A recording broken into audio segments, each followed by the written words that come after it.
Hi everyone. So today I want to talk about angels. Yep, that's it. I'm going to talk about angels. It's not a question I mean, a lot of people believe in angels in religion, both the Christianity, Jewish tradition, and even the Islam tradition, all believe and talk about angels. And angels are regarded as messengers of God. They bring messages and they often help us in times of need. Now, this is all kind of in the head stuff, and people that believe in angels say a little bit crazy, eh? But let's examine this whole question of angels, because I want to move it from just a belief. I don't believe in angels, or I do believe in angels, to actually an experience. Can we actually experience angels or not? So, of course, it kind of brings up the whole question of reality. How do we actually assess reality? Now, the trouble is that, and I've mentioned this many times before, that science has kind of taken the narrative away from religion. So, yeah, people that are religious can believe in all kinds of things. They even believe in God. Can you believe that? Whereas the skeptics and the scientists say that, yeah, that's all nonsense. You can't measure God, you can't see God, you can't measure angels. And anybody who claims to have seen an angel really doesn't know what they're talking about. It's just an hallucination. Well, that brings up strange things then, because the fact is, what is the nature of reality? Is it what science tells us? And I've brought this up many times before, that science talks about the objective world that can be measured and weighed, and you can go up and touch it. And then there's the subjective world, which science dismisses. Why do they dismiss it? Because they can't measure it. That's why they dismiss it. So there is this idea that there is a subjective world and there is an objective world, and that the objective world is actually more real than the subjective. Now, do you really believe that? Do you actually believe that the reality that science is pointing to, that the only thing that's real is what can be measured and seen? But then what about everything that goes on inside you? Your whole inner experience of your life, the feelings that you have, emotions that you have, the thoughts that you have, they're all subjective. So do we just dismiss the whole of our internal reality and believe that scientists know better because they can measure, and that's a real world, when our whole world is based on something else, something which is subjective? So even the tree out there that I'm looking at now through my doorway, that's regarded as real. But the fact is that the way I see the tree is actually through my eyes, which is receiving light waves from the tree, passing through my eyes into my head. And so what I'm seeing is what's happening in my head. It's subjective. So even the so-called objective tree there that scientists keep talking about, and they can break that tree apart and measure it and develop all kind of science around what's happening to the tree and the roots and the leaves, photosynthesis. Yeah, that's what science says. But my experience of the tree is actually different.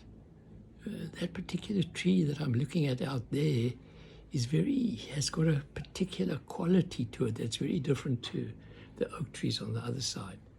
It has got flowers on, and it gives me a wonderful sense of lightness somehow. That's all subjective, by the way. So my experience of the tree is very different to the experience that scientists talk about. They look at the tree, and then they start to examine it, and then they put a story together, and they call that objective. Even their story is so-called objective, and I'm thinking their story is subjective. And my experience of the tree is certainly subjective. It's all happening inside me. And I have a feeling of that tree. I kind of love that tree actually. I mean, staring at it's outside my office window, office doorway. It's always kind of waving to me. I sometimes even have a conversation with it. So, but that's subjective. Is it real or not? So the question of angels then comes up. I mean, there have been times in my life when I've been in serious difficulty and then had suddenly the sense of an angel around. Don't know why. I didn't call upon angels. I didn't even pray to angels. I was just having a very difficult experience, and suddenly I felt behind me a sense of an angel behind me with wings, large wings, folded over me. And that just gave me a wonderful sense of release, and it brought a sense of loving presence. It made me feel really good at the time. So was that all nonsense? Is that just imagination? And is imagination not real? Even people like Einstein used to talk about thought experiments. And what he meant by that is he would use with his colleagues very often, they would go into subjective spaces, think of their mathematical formulas, played with them, danced with them, and then suddenly out of that would emerge some kind of insight. The insights that he had were so-called science. And that made him famous, and he got a Nobel Prize for the work that he did. But behind it all, Einstein knew very clearly that there was a whole range of scientific explorations that were going on, using imagination. Now, the question then becomes, what is imagination? What is thinking? What is my emotions? Are these not real? And do these not enrich my life? And do these not give me a greater sense of beingness? Is that not what makes me human? The sense of joy, the sense of awe, the sense of wonder, all these things are subjective, and yet they create the person that I am and give me a sense of wonder and a sense of inquisitiveness in my life. So my whole subjective life is astonishingly rich and fills me with all kinds of insights and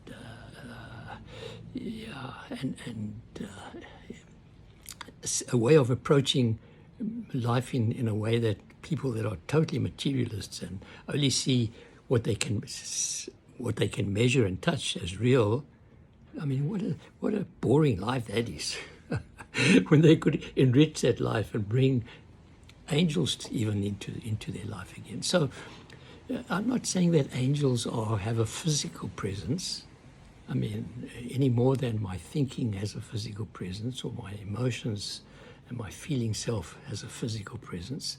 You can see on my face sometimes, and that's certainly an expression of. So what you're seeing in my face is an expression of the person. If I was dead, you wouldn't see that. So, but I'm alive, and that aliveness fills me with a sense of joy and wonder, and those are real. So when I think of angels, sometimes they have form. But the truth is that a lot of the time in my life, I sense a presence of love. I sense a presence of good vibes. These are real. So they sometimes the feeling can shape itself into that of an angel. Whether an angel is real, I like the sense of the form of an angel. So sometimes I like to just bring an angel into my presence. Even now, I can bring a sense of an angel into my presence with that sense of warmth and there to help and loving presence. And I give it a form of an angel. Einstein gave his inspiration a form of mathematics. The mathematics were pointing to something much deeper. So when an artist shapes his painting in a particular kind of way, But in order to express something deeper, what's appearing on the artist's canvas is pointing to something much deeper, which was happening inside the person. So, is only the canvas real and not what was happening inside the artist? I think our lives become very matter of fact and uninteresting and boring when we leave out the subjective. And then we start to function as a machine. And then we have computers, computers are, people think that the computer is something like being human. Of course it's not. Computer doesn't have aha moments and awe and doesn't believe in angels. They can write about it. So what I'm talking about here is the richness of our inner life and how we need to be so careful in being dismissive. You want to have angels in your life? You can.